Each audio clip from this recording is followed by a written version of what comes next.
Morning. আজকে অনেকদিন পর রান্নার ভিডিও নিয়ে এসেছি। আজকে পমফ্রেট মাছ করব। আমি এবার পমফ্রেট মাছগুলোকে ম্যারিনেট করে নিচ্ছি লবণ, হলুদ আর সর্ষের তেল। এবার আমি মাছগুলোকে মেখে নিচ্ছি। কালো সর্ষে কিছুটা আর হলুদ সর্ষে কিছুটা ভিজিয়ে রেখেছি, আর লঙ্কা ভিজিয়ে রেখেছি। এবার মিক্সারে এটা বেটে নেব। একটা পেঁয়াজ কুচি করে নেব, আর সর্ষের মধ্যে আমি এবার মশলাগুলো নিয়ে নেব। এবার মশলাটাকে আমি মিক্স করে আবার রেস্টে রাখছি। আমি পেঁয়াজ কেটে নিয়েছি, অল্প টমেটো কেটে নিয়েছি, কারণ আমি আপনাদের দেখাতে ভুলে গেছি। এখানে আমি টমেটো নিয়ে নিয়েছিলাম, তার জন্য আমি একদমই টমেটো অল্প দিচ্ছি। 15 মিনিট পর আমি মাছগুলোকে ভেজে নেব হালকা করে। মাছগুলো ভেজে সব মাছ ভাজা হয়ে গেছে। আমি কড়াইতে কালো জিরে দিয়ে দিলাম।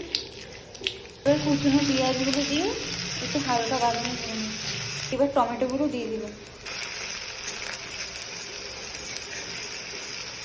সর্ষে আর মশলাটা এবার দিয়ে দিলাম।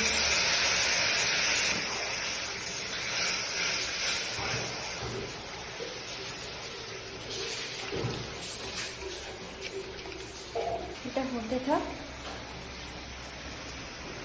এই সময় আমি একে একে মাছগুলো দিয়ে দিচ্ছি। আমি পরিমাণ মতন জল দিয়ে দিলাম।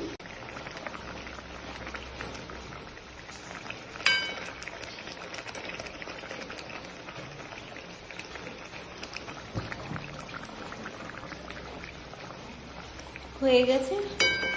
এবার গ্যাসটা অফ করে দেবো। ওপর দিয়ে আমি ধনেপাতা দিয়ে দিলাম, আর দুটো চেরা কাঁচা লঙ্কা দিয়ে দিলাম। এবার একটু রেস্টে রাখবো।